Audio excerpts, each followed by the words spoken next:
Recap of the game. I do really enjoy how we finished. I'm very proud of him for that. That's not always been the case this year or over the years, even when we win games. We give them the ball back by not doing a very good job in 4-minute situations, including that team right there. That last time they were in the stadium, we had the ball with a chance to win. So that was really good to come out after the delay to stop them, when they're in 4-down situations, which is always hard. They made actually 2 4th downs during that drive, and we eventually stopped them and got the ball back and didn't give them the ball. So that was good.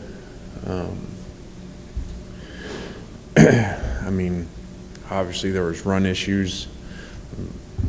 Both sides good and bad. For us offensively, it was really good to have that many yards rushing, and 300-yard rushers is a lot of people doing things right, not just the offensive line, and not very many negative runs at all with, besides Tuni's, 67 carries. The other side, very, very poor job of giving up explosive runs. We've been pretty good at limiting explosive plays. We do plus-minus explosive, just like most people do turnovers. We're plus, 40, 46 or 44 or something on the year, which is a very important stat to winning. So we did not do that in the run game on defense. So we need to get better at that. But, it was a good win. Went home against a program we'd not won against in 6 years. It's always cool to break streaks and continue our home streak. I thought the crowd was really good. Obviously we lost some at the lightning delay, but prior to that, it was good and, created a lot of energy to start the game. And went up 21-0, 17 minutes into the game or something.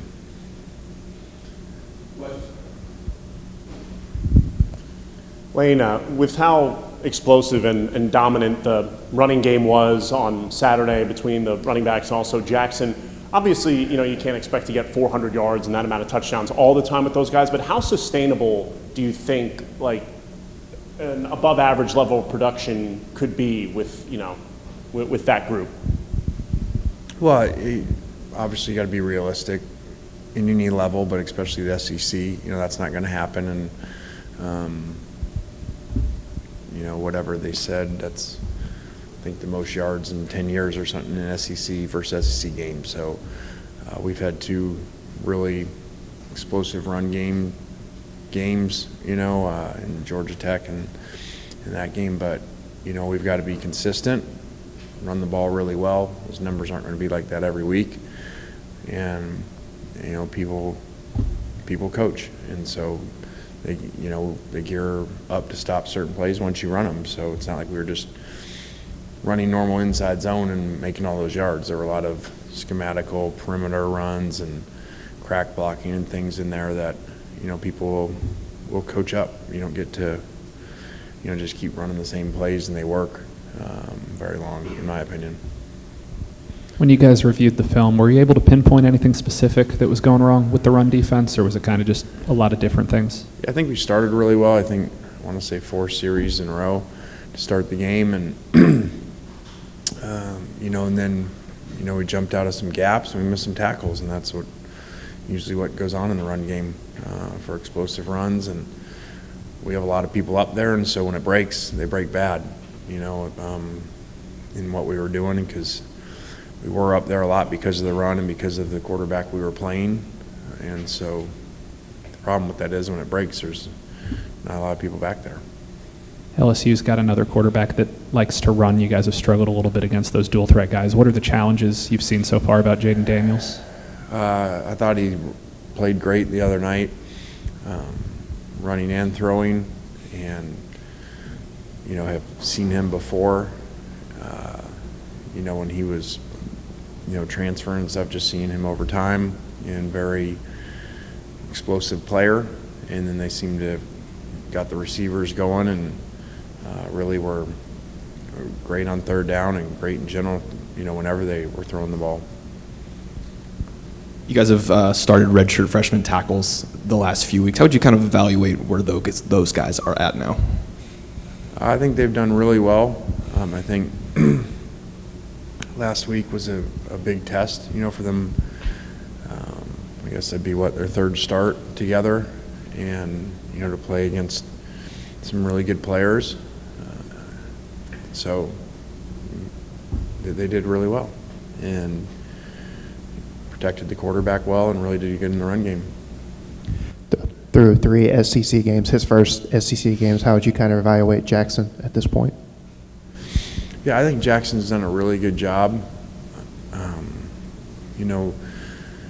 Running the system within the system. You don't see a bunch of screwed up plays or formations or, where it looks like he's going the wrong way or the back is. And a lot of that is, him communicating this stuff because of how we run the system and how fast it has to go. So I think he's done a great job with that. The interception was a freak interception. So I think he's done a really good job. Just your first kind of sustained road trip, back-to-back road games. Just I know you've talked about these road games with this team before. Just, are there challenges now, or how do you feel they've kind of handled those two heading into these next two? Yeah, I think we've played really well on the road. Obviously, this is a different animal, in the first two places that we played, and so no disrespect to those places, but this will be a real atmosphere and crowd noise, and for our guys to go into, and with that's a lot of challenges of just staying focused and doing things really well, and it'll be very challenging. What are your memories of, or does anything stand out about your past matchups against Brian Kelly from those USC Notre Dame days? Not really. I mean, I think they won both times out in the Coliseum. We won when we went there to play. Both times our backup quarterback was playing when they won, but they actually, we had a chance in a goal line where we didn't make 4 plays in a row, and they won the game, and ended up going to the national championship. Along those lines, just kind of what are your past experiences in Tiger Stadium? Teams have gone there and kind of gotten out of their element a little bit when they've played there. How do you also kind of prevent that a little bit?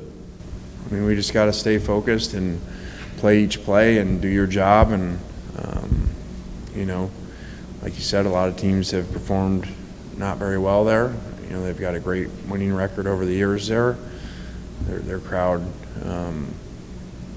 understands football and is into it as much as any place that you go. So played some really challenging games there. After going over the film, what would be your assessment of the tight end play on Saturday? I think Casey did a great job. He played a ton of snaps. I think he played 80 snaps or something, which is too much. But he's a competitor, warrior. Had a big block on, the run that broke right before the lightning delay for the touchdown, and was very competitive and was a big part of the game plan, even though the statistics don't show it in catching. But as you saw, a lot of different types of blocks.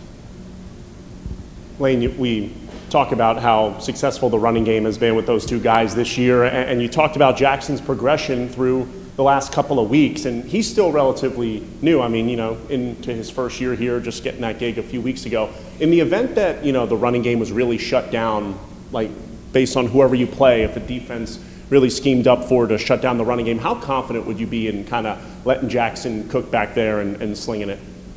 Well, I think just 2 games ago that happened a little bit. We were struggling at Vanderbilt, with some run stunts up front and what they were doing, and Jackson threw for 450 yards or something. So we're very confident.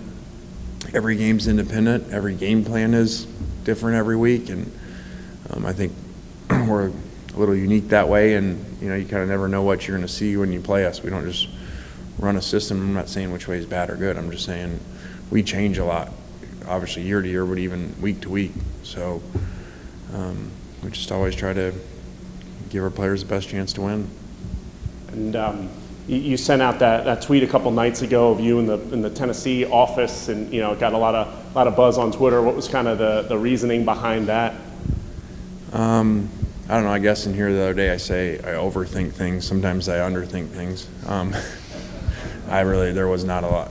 A lot of times people just send me something, and it was the week of that game, and someone sent it kind of as a joke to me, whatever, so I just tweeted it. I was going to ask, how much of that game did you end up watching? Did you watch any Alabama-Tennessee? I did. I mean, I sent a tweet, as they were lining up for the field goal. And the guy did jump through to block it, so it was kind of eerie right there. But I did. I didn't, the beginning I didn't catch because we were finishing up here with recruiting and stuff. But, exciting game. And it's just that's football, like a game goes either way, just like we get in those games like Kentucky. And so it's just always kind of funny for me to see fans and everybody, when a game can go either way. One side misses a kick, one makes it, and, the whole world's changed. Anything else for Coach? Thank you. All right.